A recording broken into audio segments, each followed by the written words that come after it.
Hello, dear friends, and welcome back to our beloved Moonlitwest channel.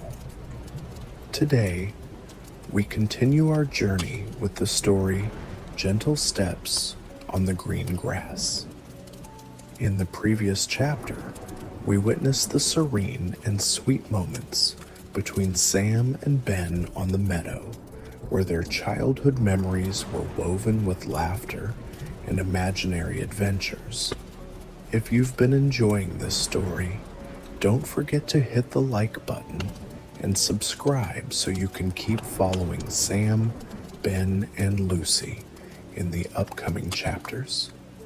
This story not only offers relaxing moments, but also evokes the warmth of family love and friendship. Now let's step into the next chapter of the story. Chapter 2, Conflict and Crisis. Sam couldn't hide the feeling of being left out as Ben and Lucy grew closer. The afternoons the three used to spend playing together had turned into distant laughter echoing from afar. Sam was no longer at the center of their adventures, but had become an outsider, silently watching, his heart aching every time he saw his two friends immersed in a world he no longer belonged to. Afternoons on the meadow, once Sam's favorite time of day, now felt like distant, fading memories, like the golden sunlight of late afternoon spilling over the tall grass. Sitting alone under the shade of an old tree, Sam watched the wind ripple through the field. The wildflowers swayed as they always had, but they no longer brought joy to his heart. The chirping of birds in the branches above, mingling with the gentle rustle of leaves in the breeze, only deepened his sense of isolation. He remembered the days when Ben and Lucy laughed together as they chased each other across the field. They had built forts from fallen branches and called it the Castle of Warriors. But now everything seemed to have changed. Ben, the little brother who always turned to Sam in moments of trouble, had found a new ally. A sense of being replaced swelled in Sam's chest, like waves crashing against the shore. Lowering his head, Sam looked at his hands. What did I do wrong, he wondered, clutching a small purple flower he had just plucked from the grass.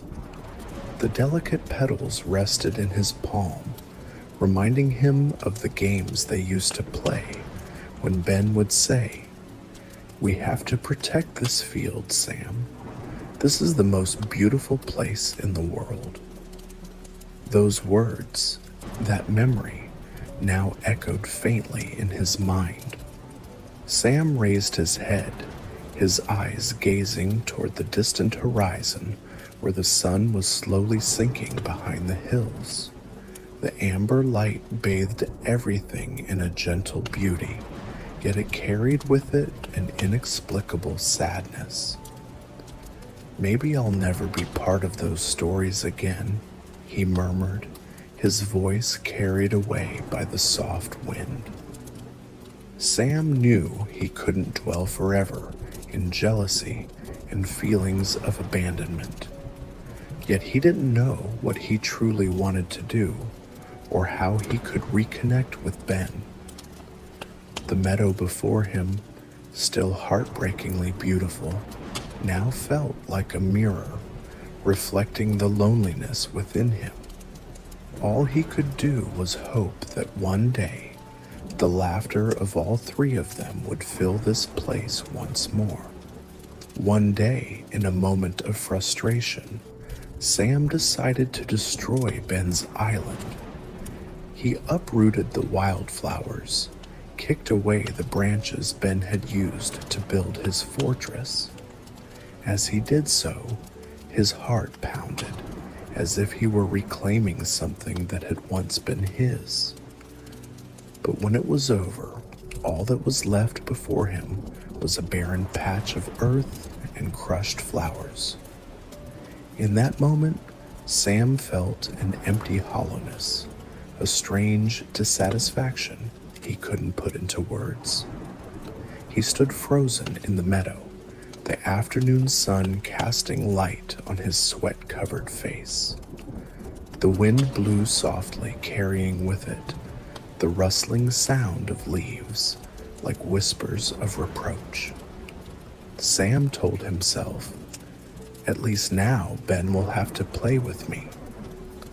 But things didn't go as Sam had hoped. When Ben discovered his island had been destroyed, he didn't yell or cry.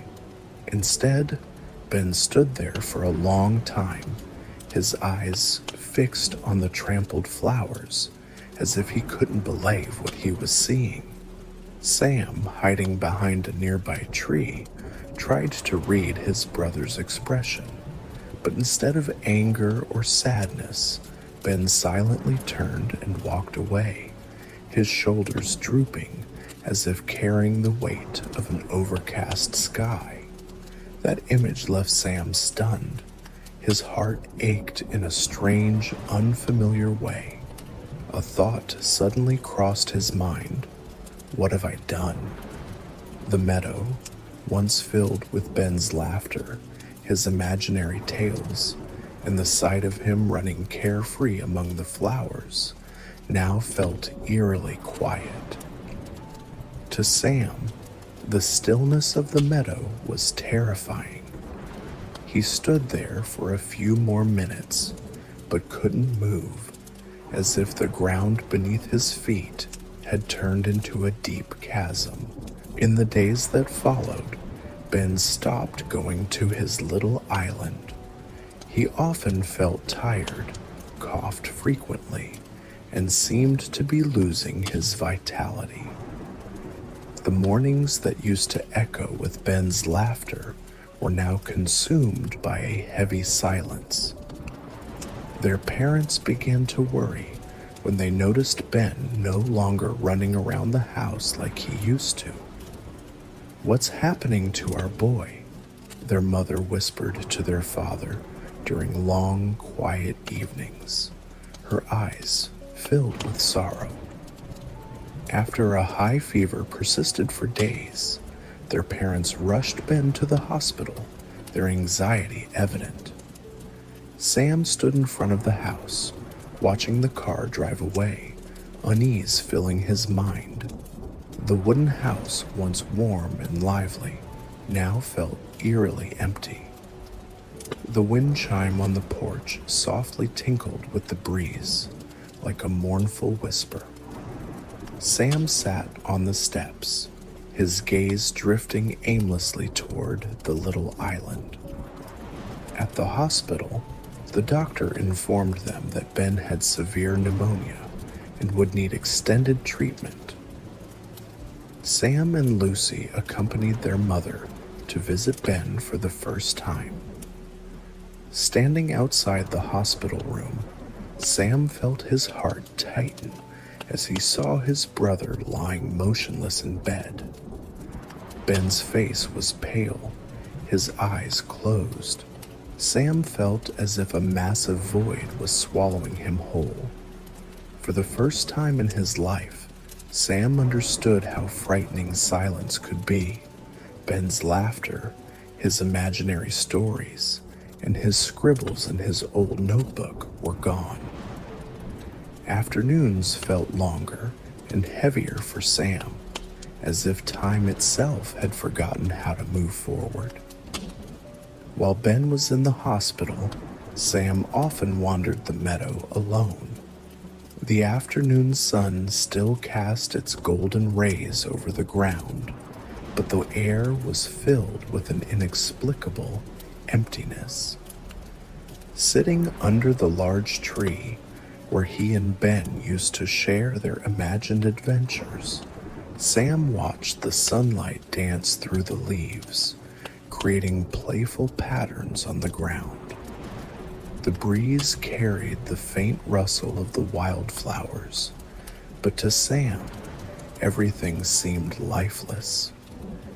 He looked out to the distant horizon where Ben's laughter used to echo, a heavy loneliness settling in his chest.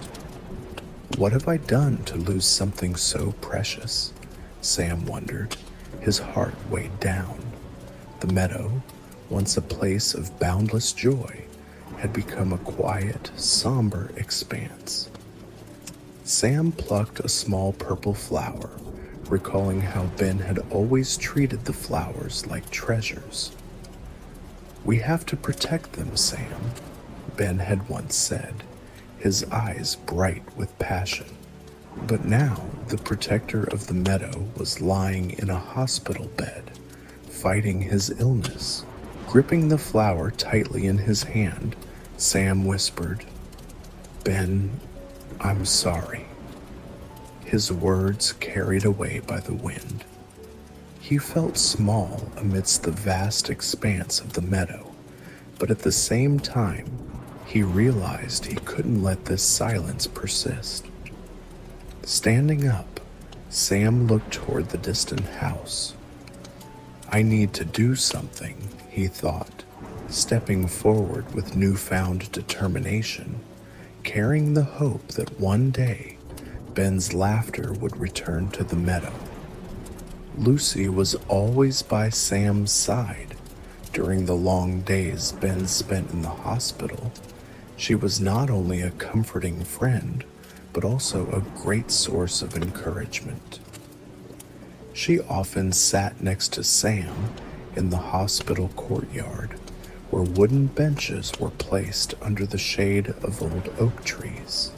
Sunlight filtered through the leaves, creating patches of light and shadow on the ground. Lucy smiled softly. "Ben needs to know that we're still here, waiting for him. You can't give up, Sam." Sam nodded, but his heart still felt heavy. One afternoon, while sitting alone in his room, he opened Ben's old notebook and saw the scribbled drawings, knights, fairies, and the little island. A wave of guilt washed over him. Sam decided to do something. He began writing short stories in the notebook, tales of a hero who rebuilt the little island to make it better than before. These stories were not only apologies, but also messages that Ben had always been the most important person to him. Every day, Sam brought those stories to the hospital and left them by Ben's bedside. One morning, when Sam and Lucy came to visit, Ben had opened his eyes, weak but smiling. "Sam, did you write this for me?" Ben's voice was hoarse, but filled with gratitude. Sam nodded, tears welling up in his eyes. "I'll do anything to help you get better, Ben." Sam's little stories became a source of spiritual support for Ben throughout his hospital stay. While reading them, Ben imagined himself as the main character, rebuilding the little island alongside his brother and Lucy. This gave him the strength to fight his illness. Meanwhile, Lucy brought wildflowers from the meadow and placed them by Ben's bed. Each flower served as a reminder of the little island and the beautiful memories it held. Recovery and reunion. After many days of treatment, Ben gradually recovered. When he returned home, Sam was waiting for him by the little island, which had been restored with new flowers. The vibrant yellow blooms swayed gently in the breeze, as if welcoming the boy home after his long and exhausting battle. Ben walked slowly down the narrow path leading to the little island. His legs were still weak, but his eyes shone brightly, just like the first day he discovered this place. Sam and Lucy stood there, their smiles radiant, holding small flower crowns they had made by hand. "Sam," Ben said, his voice weak but full of emotion. "Thank you for everything." He looked at his brother with eyes full of gratitude, as if to say that Sam's love and care had helped him through the toughest days. Sam bent down and hugged his younger brother tightly. "I'm sorry I didn't realize what mattered most before. I promise I'll never let you feel alone again." His voice trembled slightly, but every word was heartfelt, like the golden light of the setting sun wrapping around the three of them. Lucy stepped forward, taking both Sam and Ben's hands. "We're always a team, aren't we?" she said with a smile, her bright blue eyes sparkling. "No matter what happens, we'll always be here for each other." The three of them sat down in the middle of the little island where the wildflowers blanketed the ground like a natural carpet. Sam began retelling the story of the knights and fairies he had written while Ben was in the hospital.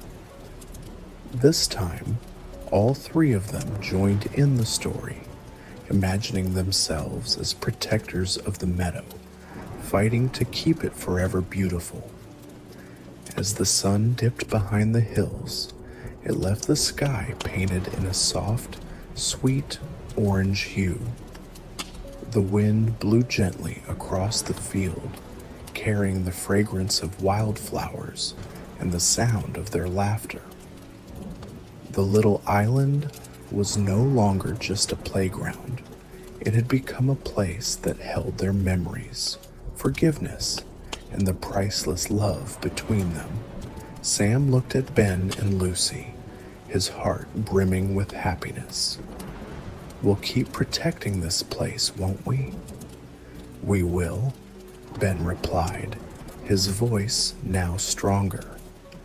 "This island belongs to us, and it will always be the most special place in the world." Under the glow of the setting sun, the three of them held hands, affirming that nothing in the world could replace their bond and family love. The little island had become a sacred symbol, a place where love, hope, and resilience were nurtured and grew together through the ups and downs of life. Thank you, dear friends, for listening to today's story from Moonlitwest. We hope that gentle steps on the green grass has brought you warm and meaningful moments. Family love, connection, and childhood memories are truly treasures to cherish in life. Don't forget to hit like and subscribe so you won't miss a single moment of this heartfelt journey. We're always here, waiting for you to join us for the next chapter. Now let the gentle images and sweet emotions from the story guide you into a peaceful night's sleep. Sweet dreams and rest well. We'll see you tomorrow for the next heartwarming story. Goodbye, and see you soon.